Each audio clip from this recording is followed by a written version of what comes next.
Good afternoon, everyone. Beloveds, can relationship ever go back? Can a couple ever go back after one of the people have cheated?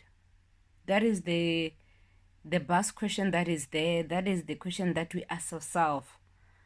Can a couple ever find themselves at a good space after one of them have cheated?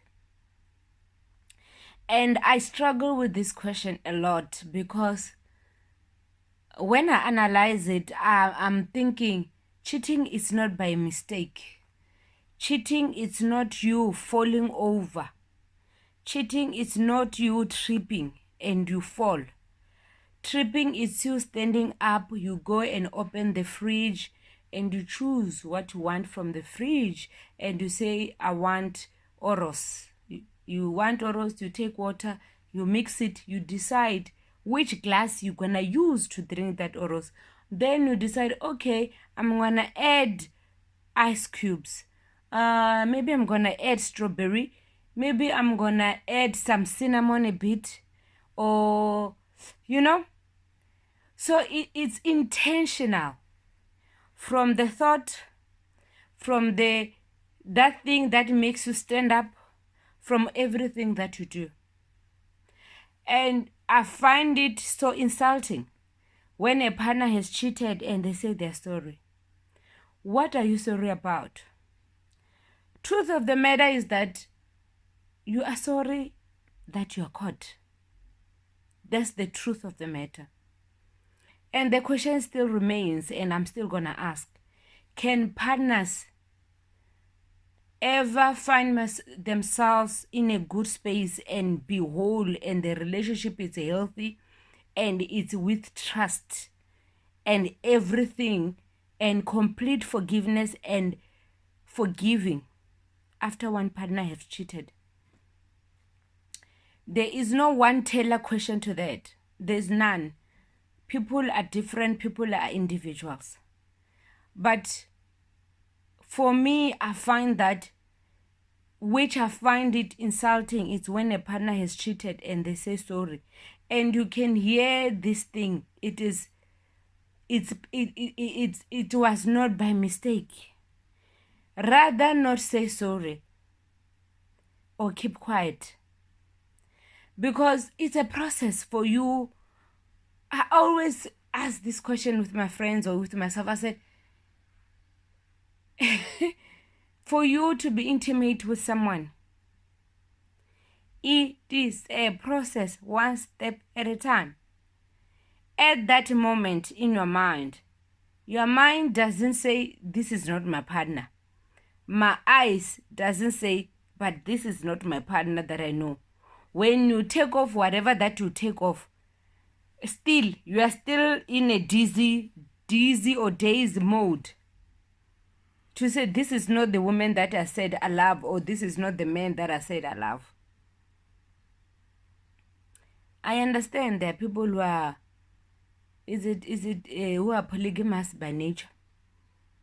They are like that. They cannot have one partner. But I think it is important that there is that open communication with the partner that we have. The problem that we get ourselves into is that we know that our natural self don't have self-control to be with one partner. But then we lie, we build up a web of lies telling this partner that you are the only one that I love. You are the love of my life. When you know that wena as Kensani, you want John, you want Peter, you want Makonde, you want Chinyokuti, you want, that's who you are. And the issue is that how do you continue to have a relationship with a person and you are sleeping next to them and you know this person, they're not honest. They're not truthful.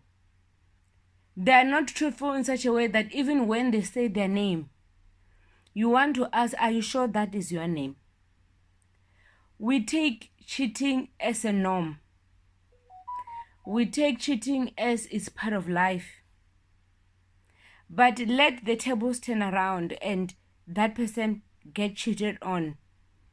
They will break loose, or they see any sign of you having communication with anyone, all will break loose. Why then do we tolerate cheating in our partners?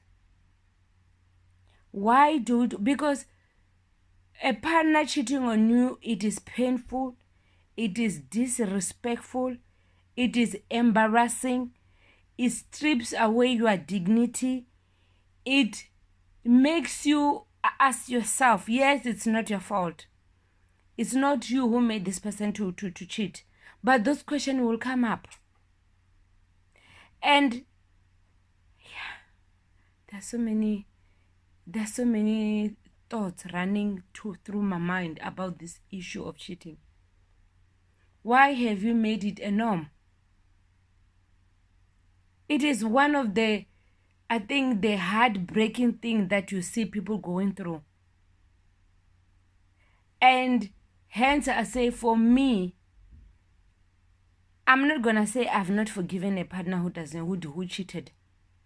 But the more I sit and I'm cutting it piece by piece to make myself to understand it, and and my mind can show me clearly this was not a mistake.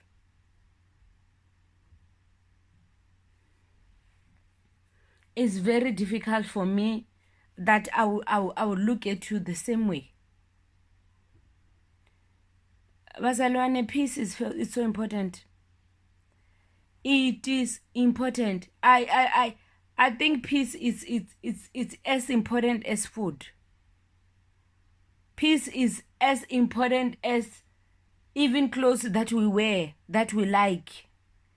A life without peace. You know, some of us have put ourselves through situations that there is no peace. There is no peace at all. Your partner, you know them that they are a serial cheater. So when you one girl leaves him, another will replace the one who left. And people will say, hey, this couple have been together for so long.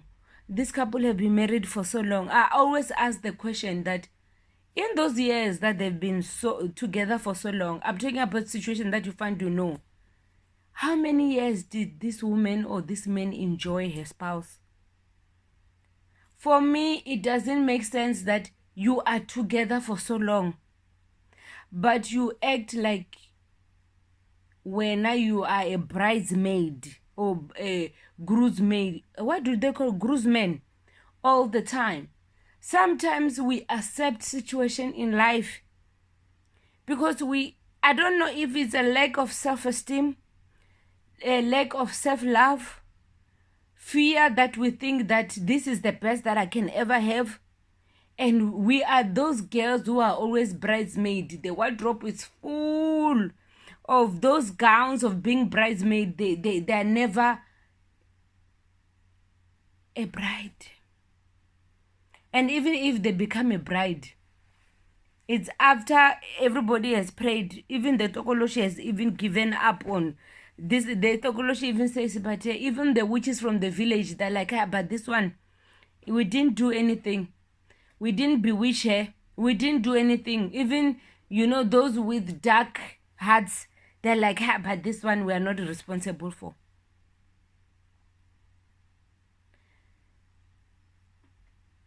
I always view that death, there's something about death. If you have lost a loved one in your life, if you have experienced death so close to you, that yourself, you could see death, you were so ill or whatever situation, can be accident or whatever, that you were in that position where you felt like, I can lose my life, you'll never be the same. You will view things different. The way you eat, what you eat, the company that you keep, the thoughts that you feed in your mind, the way you walk, the way you do things. Because Death forces us to reevaluate our lives. With so many of us who had lost their loved ones through COVID, with so many of us who were on deathbed because of COVID, with so many of us who have lost so much through COVID, but we don't seem to take accountability when it comes to our own personal lives about partners. We accept anything and the crumbs that we have. And women have this thing that they feel like we feel like we need to be winners. We stay in situation longer because we feel that I want to be the one to win. I want to be the one to end up with this person. Whoever the girl that will come up, whatever, I ain't going anywhere. At what cost? Have you won? Or is the issue that the person knows that you're not going anywhere and you will endure anything that they do? Have you really won? Ask yourself that in that relationship where you know the person has cheated several times over, done this and that and that and that, and they're still with you, are they with you because they love you? Or they are with you because you are convenient, you are easy? And they know that if you are like that tree, which is I'm looking outside, when they come back, they'll find it standing just like that. And you find people cheering you on, that being a woman, you have to stand for your ground. Being a woman, you have to stand for what you want. It shows, life is not easy. You're gonna. At which expense? At which expense? The research shows that a lot of diseases, stress contribute a lot of factor to it. A lot of factor. Stress plays a very vital role in our health, well-being, in the progression of the diseases that might be there, and the diseases which may be in the lineage in your family, but because of stress.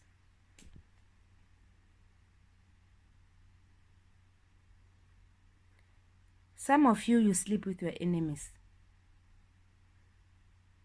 Some of you share the same bed with your enemies.